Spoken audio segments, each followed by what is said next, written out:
Halo siswa-siswi kelas 8 sekalian. Selamat datang di channel saya, yaitu channel Matematika Sekolah gitu ya. Bersama saya Pak Edi.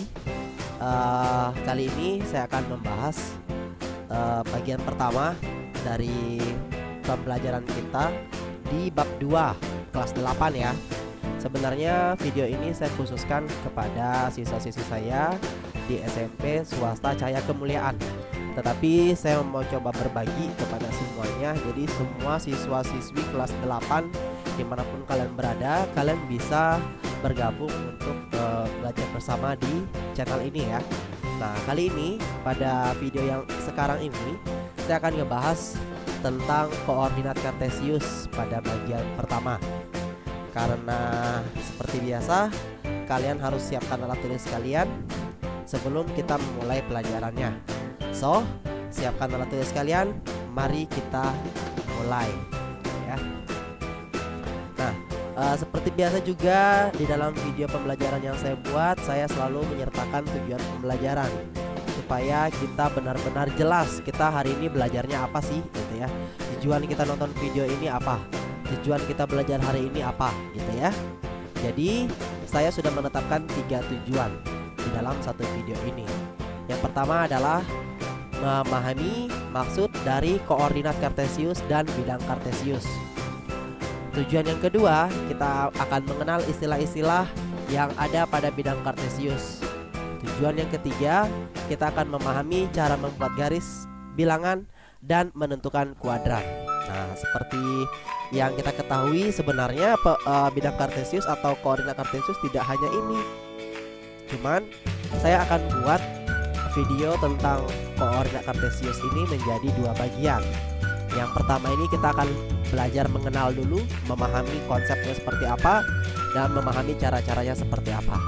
Oke, sebelum kita lanjut kepada inti pembelajaran kita pada hari ini, saya mau ingatkan kepada siswa-siswi kelas 8 yang berasal dari SMP Swasta Cahaya Kemuliaan, silahkan kalian absen di ini ya, di Edmodo, di tempat yang biasa yang saya sediakan. Silahkan kalian absen di situ, ketik nama lengkapnya, spasi hadir, lalu kalian lampirkan foto selfie kalian. Foto selfie-nya menggunakan seragam sekolah. Karena contoh hari ini adalah hari Senin, maka kalian foto selfie-nya menggunakan pakaian putih biru ya. Jadi sebelum kalian melanjutkan videonya, silahkan kalian pause dulu dan kalian absen dulu di sana. Untuk siswa-siswi yang bukan dari Cahaya Kemuliaan, mari kita langsung mulai ya. Oke, kita akan mengenal koordinat kartesius. Koordinat kartesius ini biasa juga disebut dengan koordinat persegi panjang ya. Yang panjangnya tuh kurang lebih kayak persegi panjang gitu. Dia dikembangkan oleh seorang filsuf abad ke-17 yang berasal dari Prancis. Dia bernama René Descartes ya. Nah, nama bidang kartesius itu sendiri, itu diambil dari nama belakang Pak René ini ya, Pak René Descartes ini. Nah, Descartes, Cartesius, sama kan? Jadi tinggal tambah siusnya di sini, Cartesius. Nah, Pak René ini dia mengembangkan koordinat kartesius ini tuh sebenarnya tujuannya adalah berasal dari aljabar. Mau kita visualkan ke dalam bentuk geometri.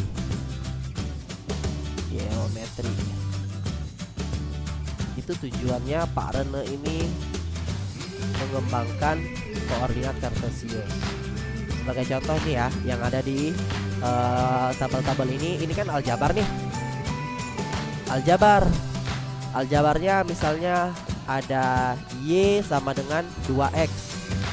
Maka semakin besar nilai X, maka nilai Y ini semakin besar lagi gitu ya. Contohnya seperti ada di dalam kurung ini. X sama dengan 2, maka nilai Y-nya 4 karena nilai Y itu kan sama dengan 2 kali X. Ya kalau X nya 2 maka 2 kali 2, jadi Y nya sama dengan 4 gitu. Nah kalau misalnya X nya sama dengan 1, maka Y nya sama dengan 2, karena Y itu sama dengan 2 kali X, 2 kali 1. Dan saya batasi sampai negatif 2, maka Y nya sama dengan negatif 4 gitu ya. Nah untuk memvisualisasikan hasil-hasil ini itu diperlukan yang namanya bidang kartesius gitu. Nah makanya Bapak René Descartes ini dia mengembangkan bidang kartesius. Apa sih itu bidang kartesius, Pak? Kalian bisa lihat yang sebelah sini ya. Yang di sebelah sini itu adalah bidang kartesius. Ini alasan kenapa kalian saya suruh belajar matematika itu pakai buku berpetak, supaya mudah dan gampang untuk menggambarkan bidang-bidang atau koordinat kartesius seperti ini. Dilihat ya, kalian kan pasti sering tuh melihat ada sumbu X, kemudian ada sumbu Y gitu ya. Ini kebetulan gambarnya cuma sampai angka 10, tapi sebenarnya bidang koordinat kartesius ini tidak sampai 10 saja. Dia terus, nilai X nya terus ke kanan sampai tak hingga. Sama juga dengan Y, dia terus ke atas sampai tak hingga, kayak gitu ya. Nah jika kalian ketemu yang seperti ini, bidang-bidang seperti ini, itu namanya koordinat kartesius atau bidang kartesius ya. Pak Guru, apakah bidang kartesius ini hanya bernilai positif saja? Tidak ya. Ini kalau kita terusin seperti X ini, kita terusin sampai ke sini gitu. Nah ini kan 0 nih titik pangkalnya, ini nilai positif. Berarti kalau kita terusin ke sini, maka nilainya bernilai negatif ya. Ini negatif 1, negatif 2, sama. Y nya juga demikian. Kalau kita turunin sampai ke bawah, karena titik pangkalnya 0 dan di atas ini nilainya sudah positif semua, otomatis yang di bawah juga bernilai negatif. Itu ya. Itu adalah sejarah dari bidang kartesius ini, sehingga mudah untuk memvisualisasikan aljabar seperti ini, seperti Y sama dengan 2X. Nah selain itu, bukan hanya mudah memvisualisasikan aljabar, bidang kartesius ini atau koordinat kartesius ini juga banyak digunakan oleh perkembangan dunia saat ini ya. Seperti misalnya di dalam fisika, bidang kartesius ini digunakan di dalam untuk memvisualisasikan grafik gelombang bunyi suara gitu ya. Nah selain itu di bidang ekonomi, dia juga menggunakan kartesius ini untuk menggambarkan grafik permintaan dan penawaran. Dan masih banyak lagi. Kapal-kapal, mereka menunjukkan tempat mereka berada saat itu di mana, juga menggunakan kartesius. Selain kapal juga ada pesawat. Pesawat juga mereka menentukan tempat di mana mereka mau berangkat atau mau pergi atau sampai ke tujuan, itu juga menggunakan bidang kartesius. Itu ya bidang-bidang kegunaan dari koordinat kartesius.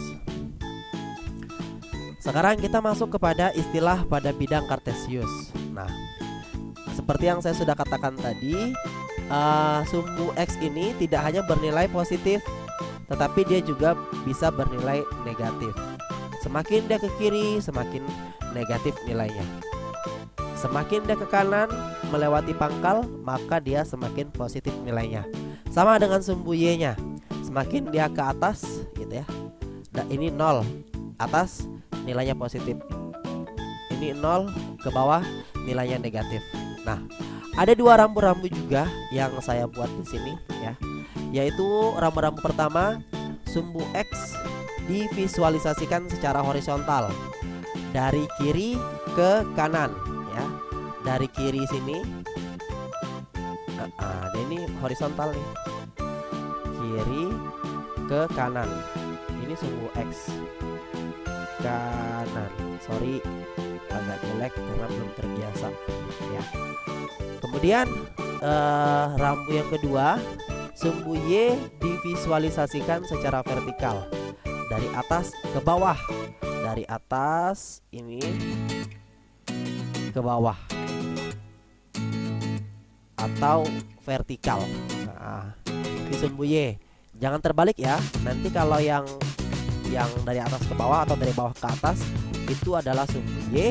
Kalau yang dari kiri ke kanan itu adalah sumbu X.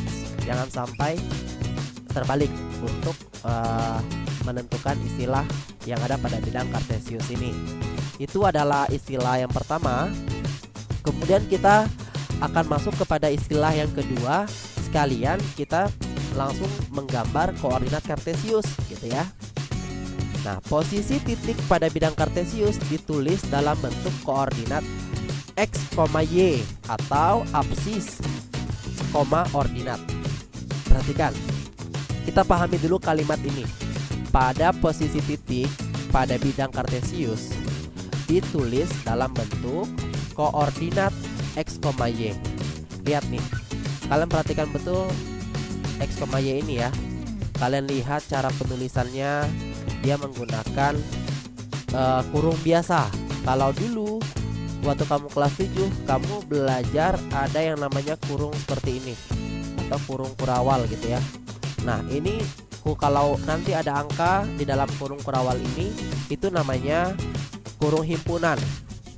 Tetapi kalau dia pakai kurung biasa seperti ini namanya kurung kartesius ya. Dan cara menulisnya dia pakai koma. Ada titik X, titik Y gitu ya. Contohnya, kalau misalnya nilainya X-nya itu 3, maka 3 Y-nya 2,2 gitu ya. Nah, kalau ketemu seperti ini, tulisan seperti ini namanya titik ada pada bidang kartesius gitu. Atau absis dan ordinat. Nah, sumbu X ini itu biasa disebut dengan absis ya. Kemudian sumbu Y ini itu biasa disebut dengan ordinat. Nah, jangan sampai terbalik lah ya. Sumbu X itu disebut dengan absis, sumbu Y itu disebut dengan ordinat. Contoh, kita lihat nih. Misalnya di sini Pak Guru sudah bikin ada titik A sama titik B ya. Titik A ini dia berada pada X-nya itu 3 nih. Ini Pak Guru liatin. Kemudian nilai Y-nya itu 5. Maka koordinat titik A itu berada pada kita nulisnya dari X dulu ya. Pada 3,5.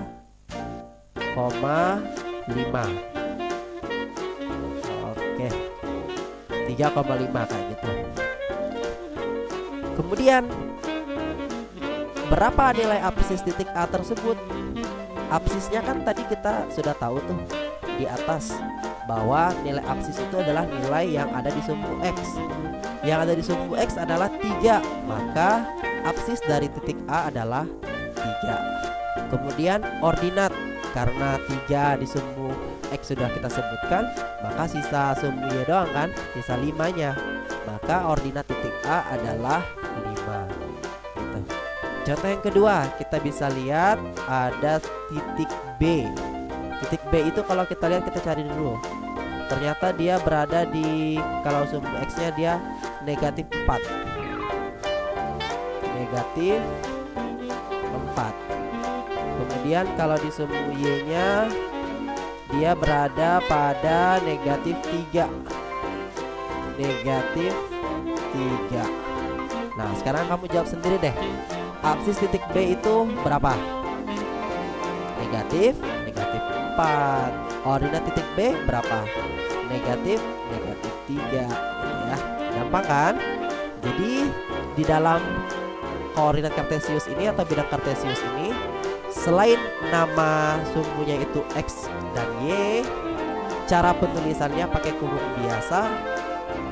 Lalu ada titik Y, titik X, Y di dalamnya itu, yang mana titik X itu adalah absis dan titik Y itu adalah ordinat. Seperti itu ya. Sekarang kita sudah kenal nih. Oh, ternyata bilangan yang berada di sumbu X ini itu namanya absis gitu ya. Sekarang bilangan yang ada di sumbu Y ini itu namanya ordinat. kalian harus hafal ya, harus hafal dan pahami antara absis dan ordinat ini, karena bahasa-bahasa seperti ini akan sering saya gunakan pada materi-materi matematika yang berkaitan dengan Kartesius di jenjang yang lebih tinggi seperti itu. Oke, kita lanjutkan. Saya harap kalian sudah paham ya. Sekarang kita akan menentukan kuadran. Di dalam koordinat Kartesius itu ada yang dinamakan kuadran. Perhatikan nih, saya sudah kasih nama. Nah, antara sebelah sini nih, garis yang sebelah sini, atau ruangan yang di sebelah sini, atau daerah yang di sebelah sini nih, yang saya coret-coret ini, itu merupakan kuadran pertama. Kuadran pertama itu dia memiliki nilai X-nya itu bernilai positif dan Y-nya juga bernilai positif, gitu ya. Itu kuadran 1. Sekarang kita lihat kuadran yang kedua di sebelahnya. Kuadran yang kedua ini memiliki nilai X-nya negatif, kemudian nilai Y-nya positif. Nah, kuadran yang ketiga itu memiliki nilai X-nya negatif dan nilai Y-nya juga negatif, gitu ya. Sekarang kuadran yang keempat, dia memiliki nilai X-nya positif, nilai Y-nya yang negatif. Lah, Pak, ini gunanya untuk apa sih? Nah, gunanya kuadran ini sebenarnya untuk memudahkan kita, menentukan bahwa letak titik yang kita peroleh itu berada di daerah yang mana, seperti itu. Jika kalian menemukan seperti soal yang tadi, kita balik back ke atas, ada koordinat titik A ya, yaitu 3,5. Karena nilai X-nya itu positif dan Y-nya positif, 3,5 tadi ya, 3,5. Nah, maka karena nilai X-nya positif, Y-nya positif, maka dia berada di kuadran pertama. Kemudian kita lihat lagi soal yang kedua tadi untuk titik B. Titik B itu kan sama-sama negatif. Kalau kita lihat di kuadran ini, maka titik B itu berada pada kuadran ketiga, karena dia memiliki nilai X-nya negatif 4 dan nilai Y-nya negatif 3. Sama-sama negatif. Jadi titik B di soal yang tadi itu berada di kuadran ketiga, dan titik A di soal yang tadi itu berada pada kuadran yang pertama. Nah, ini sekilas tentang kuadran ya, supaya kalian mudah untuk menentukan daerah-daerahnya. Misalnya kamu nanti ketemu hasilnya, nilai hasilnya adalah 3,-7 misalnya ya. Nah, koordinat titik ini dia memiliki X-nya positif, Y-nya negatif. Otomatis dia masuk kepada kuadran keempat, seperti itu. Sampai di sini paham ya? Saya harap kalian paham. Sekarang kita lanjutkan. Ini ada soal gitu ya. Kita coba baca dulu petunjuknya. Kerjakan di buku latihan ya. Ayo semangat, kalian pasti bisa mengerjakan soal tersebut secara mudah dan sempurna. Sekarang ada soal. Yang pertama, gambarkan titik koordinat berikut pada satu bidang Kartesius.